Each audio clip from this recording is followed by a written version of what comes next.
over here at Budds BMW in Oakville in our continuing series of Pete helping out his bros.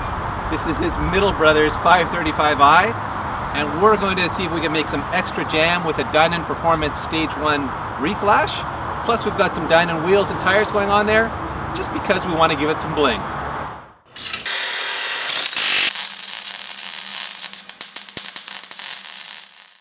So what we've got here is a 2013 BMW 535i xDrive, which means it's all-wheel drive.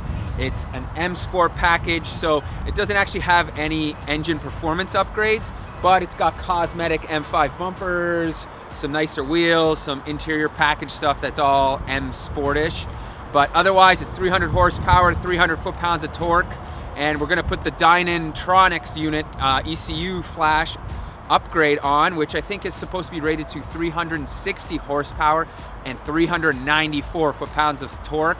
And I think that's where we're really gonna make up a bunch of power. We just went, and we're gonna show you right now what we did on our 0 to 60 run in all stock configuration. We're gonna do a 0 to 100 km/h test. That's right. Or in America, they would call it a 0 to 60. Yep. And I've got Sport Plus on. It's all stock, this vehicle obviously. And we're gonna see what kind of performance numbers we get before our Dinantronic system here. So I'm gonna come to a full halt. And we are it's already started here, so oh, okay. It's resetting now. Yeah. And we're off.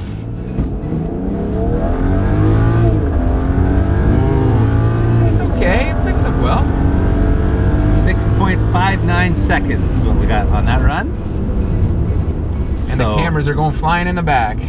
Yeah, your gear's back there, isn't it? That's okay. Nothing moved, actually. It's very smooth and civilized in here.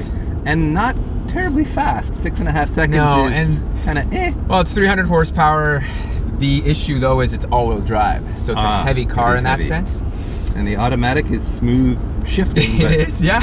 Probably losing a bit of power through that versus the manual. Yeah, yeah. Do we want to do one more run just to verify that, or are you happy with 6.5 seconds? I think I'm happy with 6.5. These cars are so consistent. Yeah, that's true. Really much doesn't change. Yeah, that's true. It's got premium gas in it, so I don't think there's any type of timing, that kind of stuff going on. Well, so I think benchmark then. 6.5 sounds good.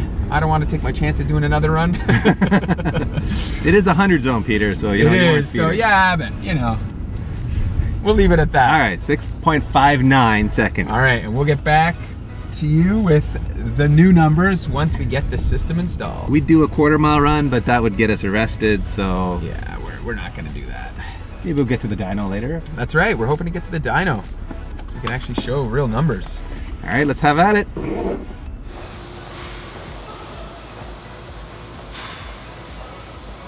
All right, we are in Budds BMW's man cave here with Paulo, who is a tech, and you really specialize in the Dinan stuff and the M cars, don't you? Yes, yes.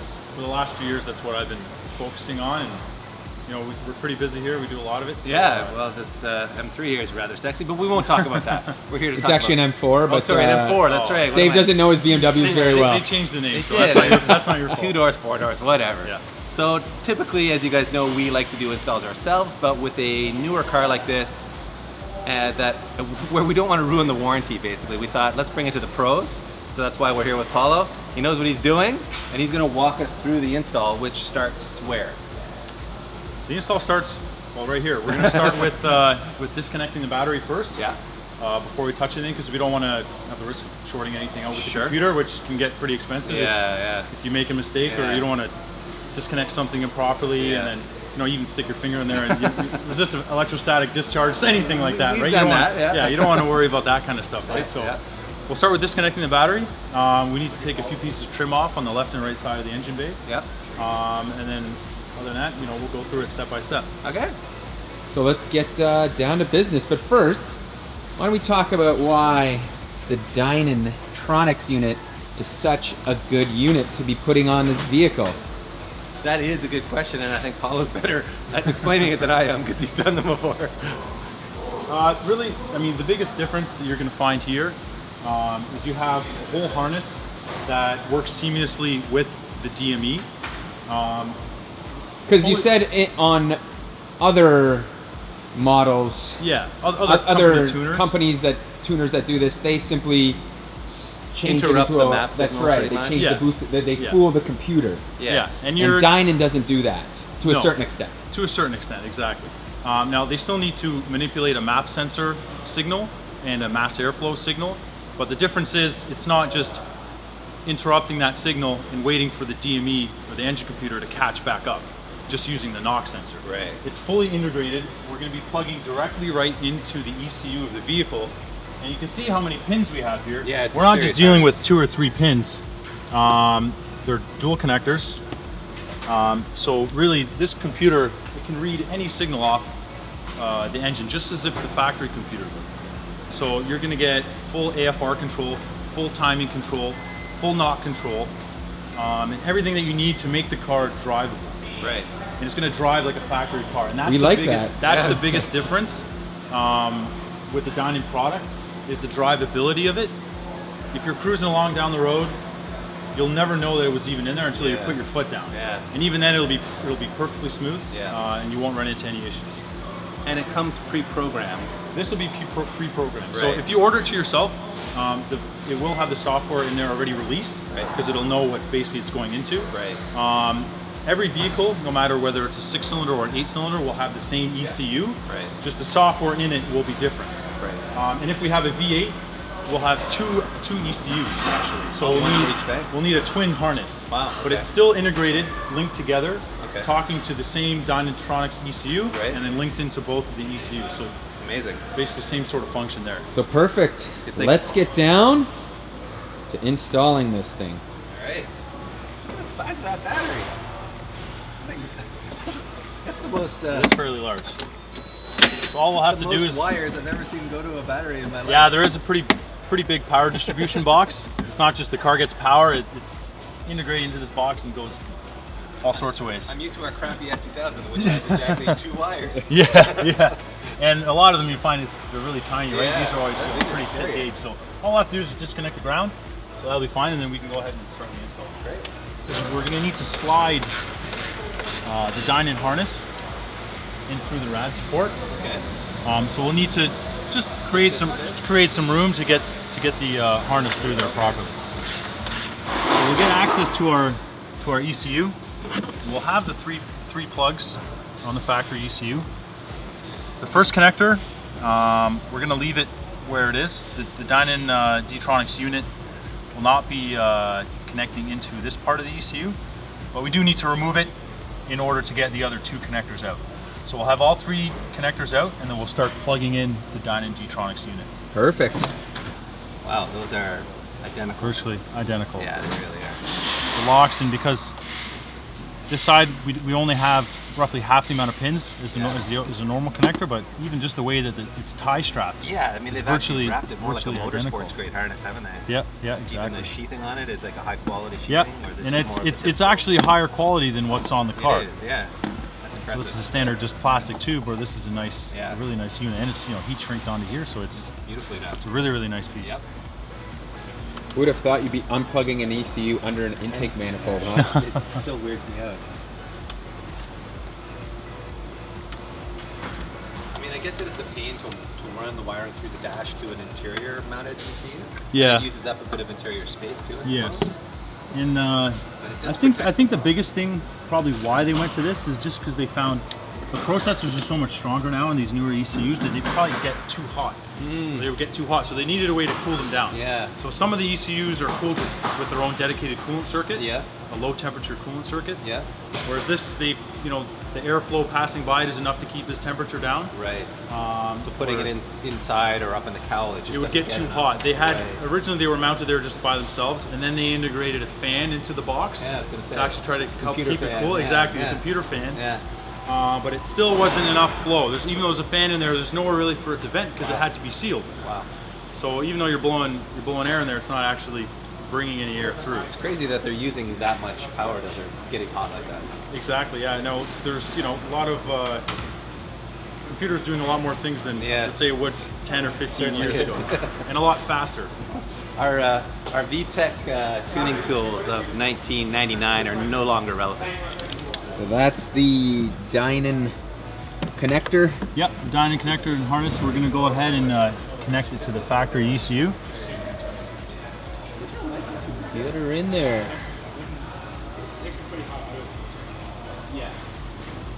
So we're going to use this, Dinan includes this connector lubricant with all their kits now that use these harnesses, all the Dinantronics kits, just to help increase the pin contact. We don't want any resistance or any moisture getting inside the connector, so this helps protect all the pins. Look at that. And ensures you have a good contact. So this is something that they supply in every kit. So we'll just go ahead and we can spray this, make sure it gets in all the pins. It does smell a little bit, so you may need to stick your head back and get some air, but it's all right. So the factory connector will plug. So imagine this is your ECU side now. Right.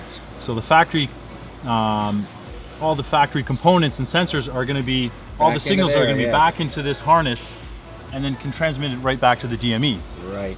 It's just now that we have this cable, which basically there's a dual signal on all these wires. It's split, which will then run to your harness. And bam. It's then connected right to the, yeah. And the Dinantronics can make all of its adjustments right there on the fly. Whereas the whole computer is still operating as if it's factory. It can still see all the signals. It's as simple as it gets. So if you look now, we have both of the Dinan connectors connected back into the ECU. And what we're going to do now is connect the factory harness side into the Dinan harness. So a really important thing here is to make sure that you have the connector fully locked into the harness. Right, we don't want that coming loose. Exactly, so you got to make sure when you connect this, the lock slides over and you get that snap sound, and it actually sucks its way into the harness.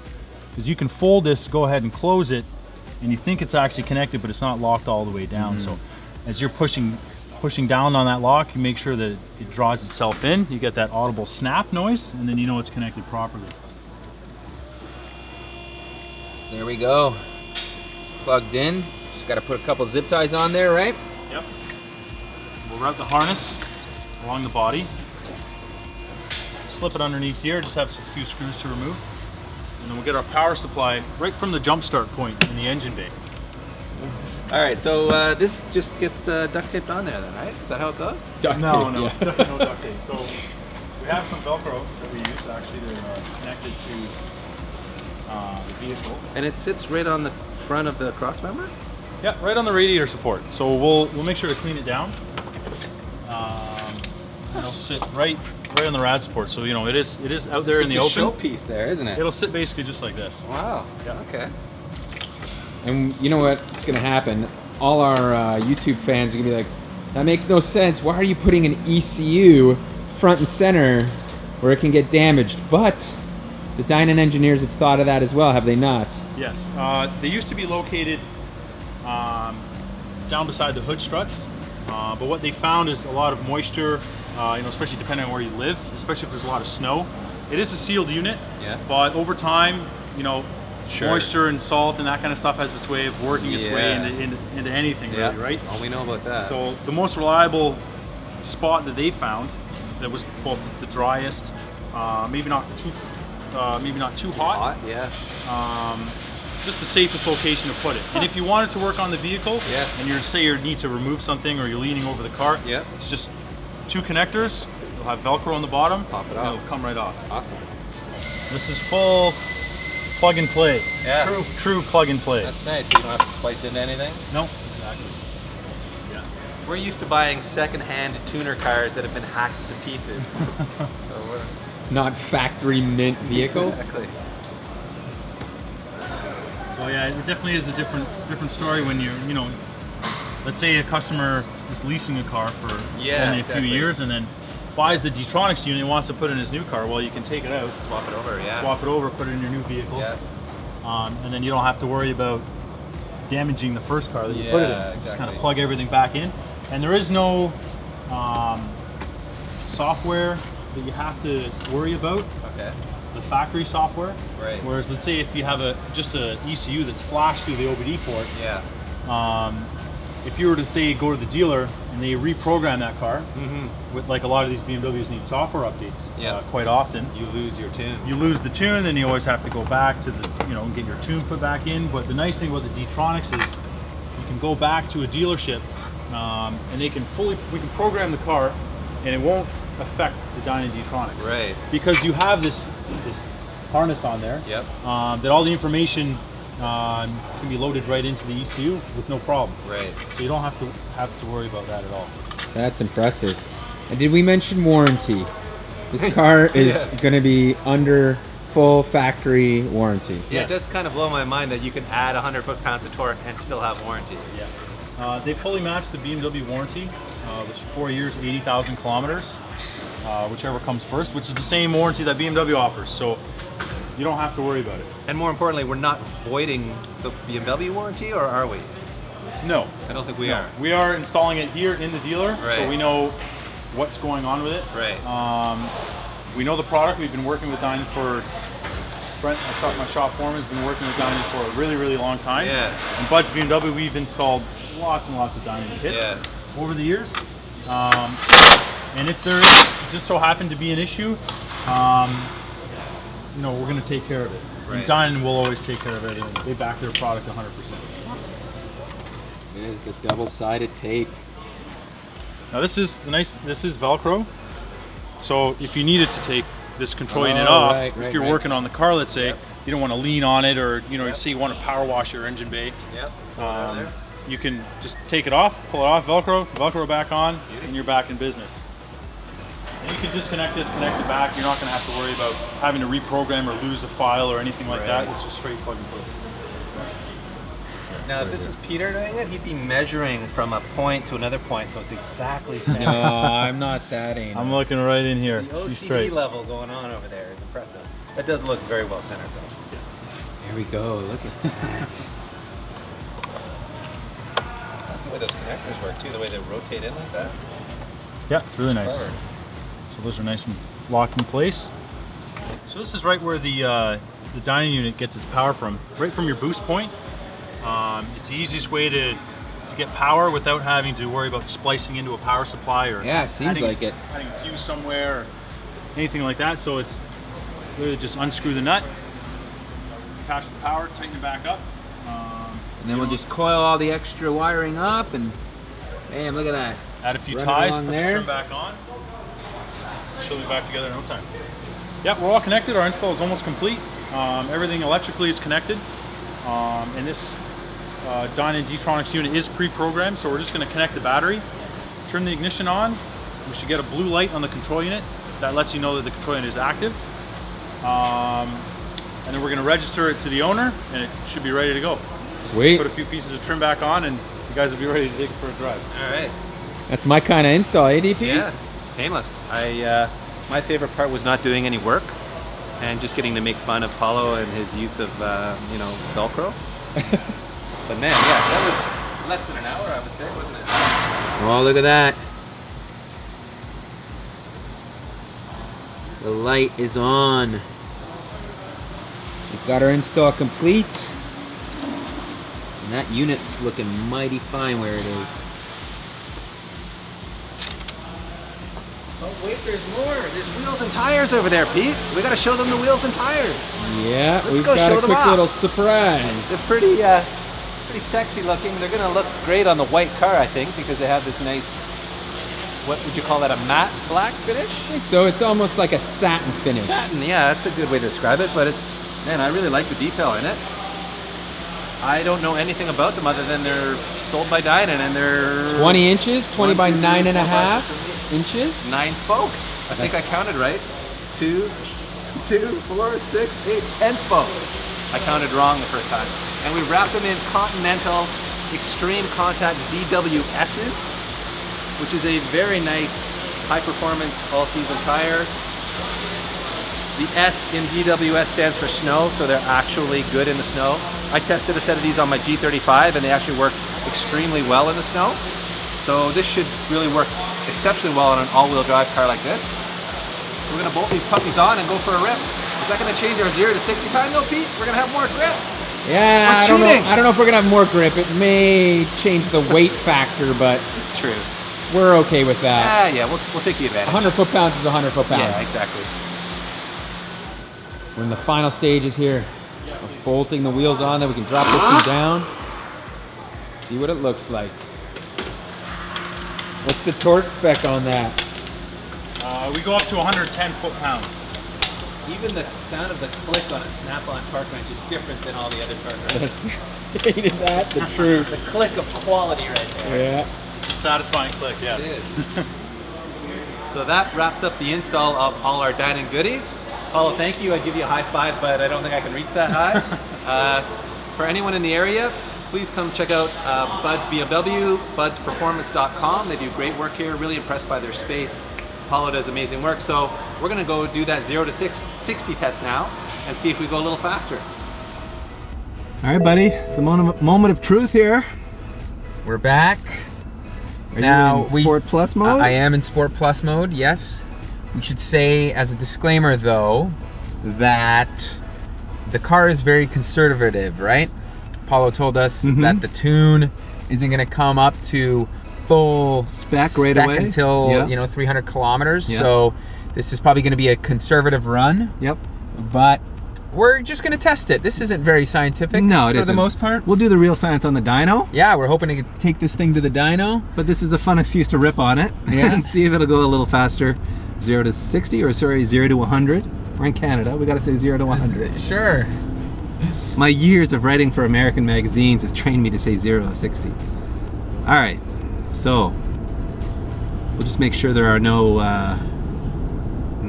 radar guns in the vicinity. It's okay, we're doing this in a 100 kilometer zone anyway. Yeah, that's right, fully legal behavior. So it's not a big deal. That's right. All right. We come to a stop, and how do we reset I this? think it'll reset itself. Yeah. There it is. All right, we ready? Let's party. Oh man, it's got way more torque. It feels a lot torqueier. Holy smokes. And it did go 0.2 faster, 6.35 seconds. So there you go, torque matters. Yeah, wow, it picks up fast. It feels a lot stronger, doesn't it? Yeah. The old butt dyno does not lie in this situation. No, it was pushing us back pretty strongly in the seat there, and it'll be interesting to see if it goes a lot faster as the computer learns and, you know, maxes out what's there. 100%, yeah. Well, so that wraps it up. I think so. This is what tuning is like with a new car. This is modern tuning. That's right. We don't have to do much anymore. We just show up with our cameras and that's right. Plug an ECU flash in. That's it. So Dinantronics, we are impressed. It is impressive. It's a nicely designed product, isn't it? 100%. And that's what you got to really admire about these products, is that they are very OEM-like. And, you know, as they should be with the cost of these vehicles, right? Yeah. They're definitely catering to a higher end customer, and it's a higher end product, and the wheels look great too, don't they? They certainly do. They add a lot of style to the car. And yeah, we'll report back on those in a little bit. I'm gonna try to convince the brother to do an exhaust system, maybe some lowering springs on this bad boy, and then we'll take it for round 2 of the upgrade. So stay tuned. But wait, there's more. I forgot that we had a pair of wheel spacers for the Dinan wheels. These came with the wheels, and they're designed to go on the rear of the car. They're an eighth of an inch thick each, which just gives it that little bit more of a proper German sports sedan stance. Yeah. So inside it was like, the rears look like they might need a bit of a spacer. Well, Dinan thought of that too. So we'll throw those on there. And other than that, man, you got to admit the car looks great on these wheels and tires. Usually I'm rushing Peter on jobs, but today I'm rushing Paulo instead. I'm just here to chirp people. I don't actually do anything. Ask my wife. No, you're the on-air talent. Look at you. Oh, the talent. That's right. And that sweet sweatshirt that you're wearing. With the t-shirt hanging out with the bleach stains on it. Look at that. Oh yeah, class act right there. That's from putting chlorine in my pool. Because that's about as technical as I get. Pool boy. Speed Academy pool boy.